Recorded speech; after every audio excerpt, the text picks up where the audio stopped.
Of you who are asking questions about liver remedy, or you are concerned about liver, that is good, because if the liver fails, almost everything in the body fails. And so you can see what I'm drinking here. This is a combination of ginger tea. You know, ginger is very expensive these days. So this is the leafy ginger tea.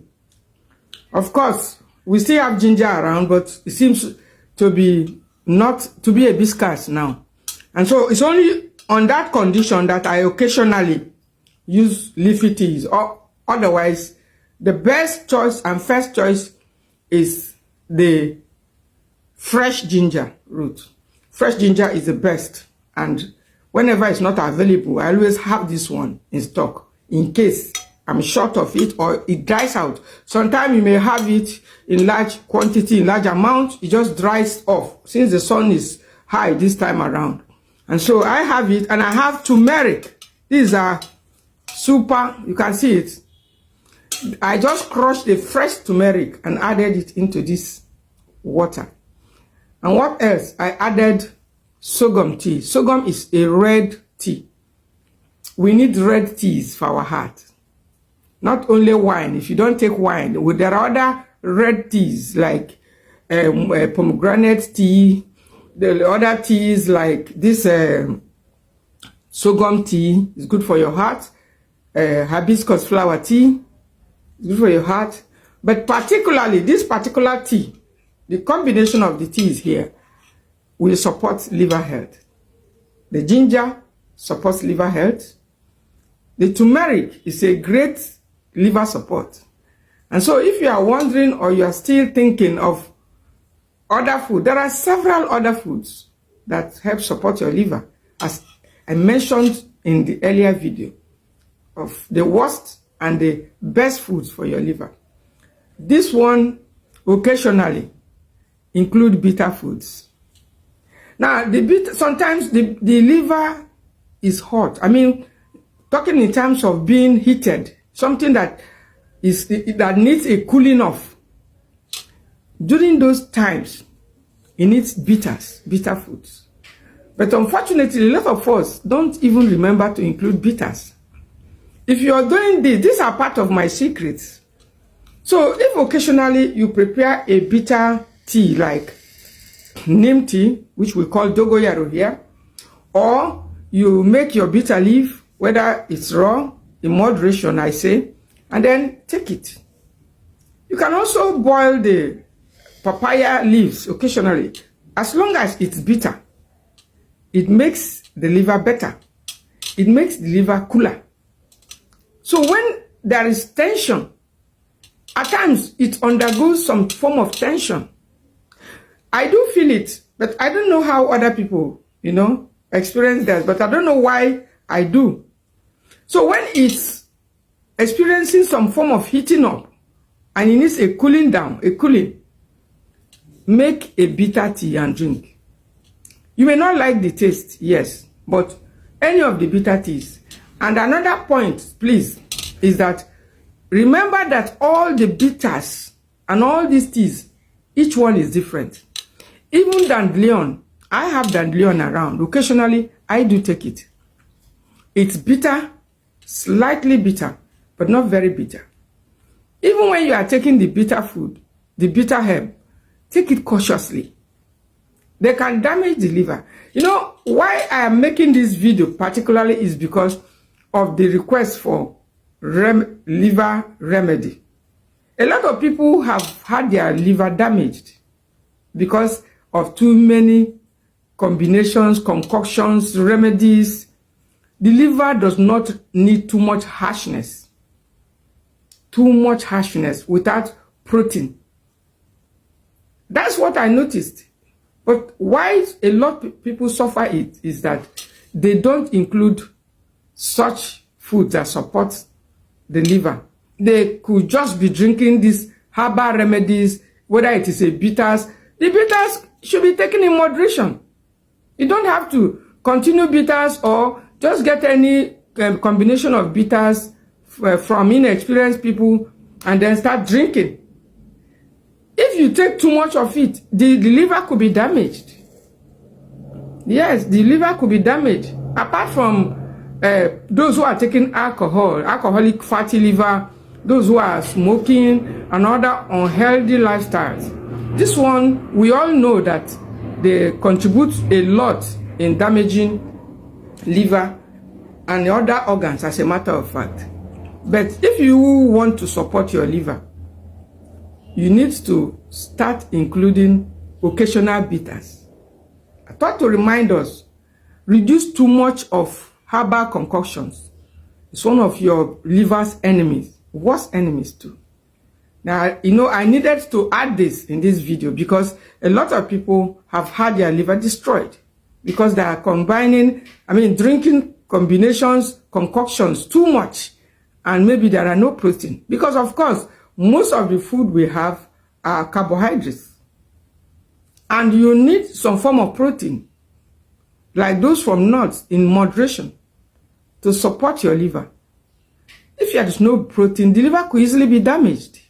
That's the truth. I need to let us know. This ginger, turmeric, and the combination of sorghum I'm drinking, after taking it, and I continue drinking it after taking lemon, half a lemon in my warm water, and you continue taking such spicy foods, it's going to affect the liver. The liver does not like too much spice, too much spicity. It's very tender. It doesn't like when too much hot food, spicy food, caffeine, like you're taking too much caffeinated. Coffee in moderation is good occasionally. But when you start taking too much leafy teas or caffeinated beverages, the liver is wounded, could be wounded. And so if you're in that habit, you have to slow down because it's one of the enemies. It's one of those secret enemies that may be hiding either in your food, your supplement, or whatever. And then another point that I need to let us know, the reason why I thought to make a follow-up video is that a lot of us take too many medications. And it's one of the enemies. I'm not saying that when there is need, we shouldn't take our medications, not at all. But when our life is so full of medications, we are living on it, every now and then we are drinking this, it is the liver that suffers. These are some of the enemies that could cause liver damage.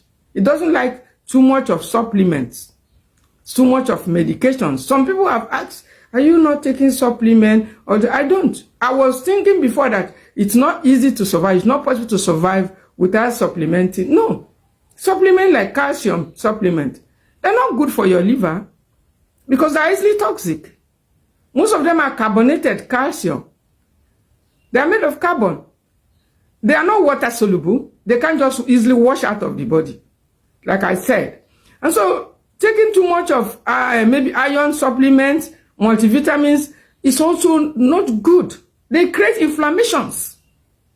When I'm talking of inflammatory foods, some of us believe that unless we take high potency multivitamins full of iron, full of this, especially those that are rich in iron, we must be careful with them. Yes, they look beautifully packaged. Good commercials. But I tell you, your body can function effectively without any of those. Of course, that's the life I've been living. I won't tell you what I don't do. I'm not living on any no multivitamin or any of such meds. I told you the only one I take are those that are water soluble, like vitamins occasionally, and then occasional fish oil. And just like once or twice in a week. I don't have to make it, multivitamins, trying to get them. They are in the foods we eat. Vegetables, fruits, like this, what I'm drinking, they contain antioxidants to help neutralize free radicals. Because most times, the problem of these organs, free radical damage. If we can bring in sufficient antioxidants in our food, like those found in carrot, especially those without fat, like we have in the ginger. Remember, garlic is also one of the top foods for your liver function. what is it called? Honey is one of the foods that helps support the liver, because it's very gentle on the liver, and it contains little proteins here and there. And so these are the foods that we can rely on if you want to support a healthy liver. You don't have to use too much harsh things, too much medications, too much multivitamins, especially those that are high in iron. If you have been taking them, taking too much of calcium supplement, all the stuff, all those supplements, you can live a healthy life. I mean, a beautiful life, using food as your medicine. You don't need to stress your liver, because all the things we eat must be processed by the liver, and the kidney has a role to play in all of this. And that's why as much as possible, we should reduce dependence or living our lives on medications, because of the danger it poses to the key organs. That once these organs packs up, we will only be marking time. We will only be counting days. Don't destroy these organs through what we eat.